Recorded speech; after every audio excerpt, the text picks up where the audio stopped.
So fast forward, you're on the huge win streak and then the Johnny Hendricks fight. Why do you decide to retire then? And what did you kind of do during those 4 years?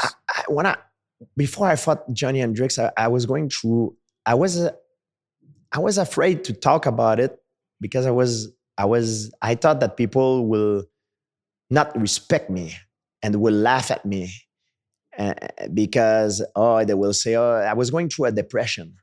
And people will be like, what he has to complain of, he's rich, he's popular, he's the champion, some people are poor, like what he has nothing to compare. But I felt like I had too much on my shoulder and I felt claustrophobic.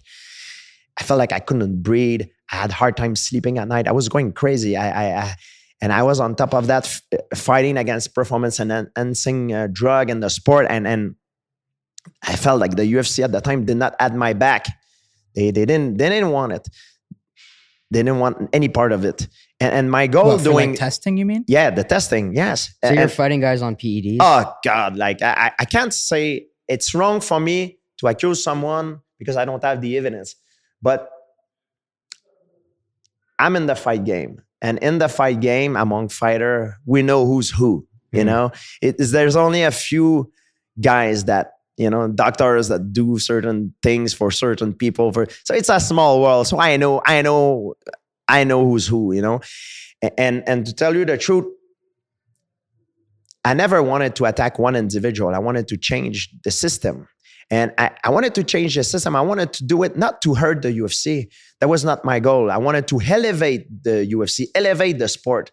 Because it's the outcome of a win or lose are very dramatic in our sport. It could influence the life of an individual. It could be very bad. So this is one of the reasons why the athlete should be clean. It's not like baseball or you lose a game of basketball, you lose and it sucks. But you lose a fight, man, you can die out there. So for me, it was very important to try to change the game, and it was to elevate the UFC. I wanted to clean the sport, and the UFC didn't have my back on that at first. They didn't want nothing of it, and they even tell the other guys, don't take the test, and it drove me crazy.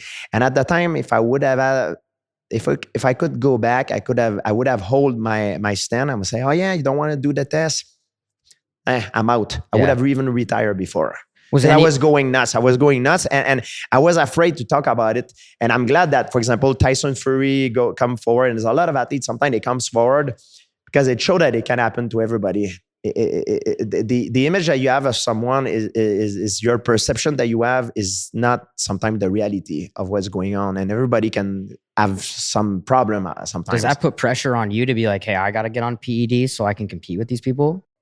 Man, sometimes I'm going to tell you the truth. I ask myself, I say, you had how good would I be if I would have take some stuff? You know, how good? Because I know some of my training partner, they tell me, and they say, they take certain things, and I see it's like it's not even the same people when they are and they are not. Like it's a crazy difference. You know what I mean?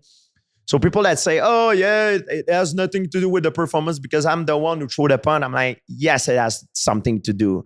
And this is a bullshit excuse because when you take performance enhancing drug, it changes you not only physically, it changes you mentally. Every training camp, my friend, when you go to a training camp, it's the loneliest feeling in the world because you feel very lonely. Even though you have a big entourage, you feel lonely because you go through something that only a few people can identify to. And it's very stressful. You're burned physically, mentally because you train, you're overtraining, you hurt everywhere, but you have to go through them. So waking up in the morning to go to the gym, it freaking sucks. And it takes a lot to do it. It takes a lot of determination to do it, to push through that. So if you put yourself some performance enhancing drug, it helps your endocrine system. It changes you. So it makes it easy for you to go through that. So it's not only physical. Yes, it's physical, but it's also mental. So that's why it's for me, it's unacceptable.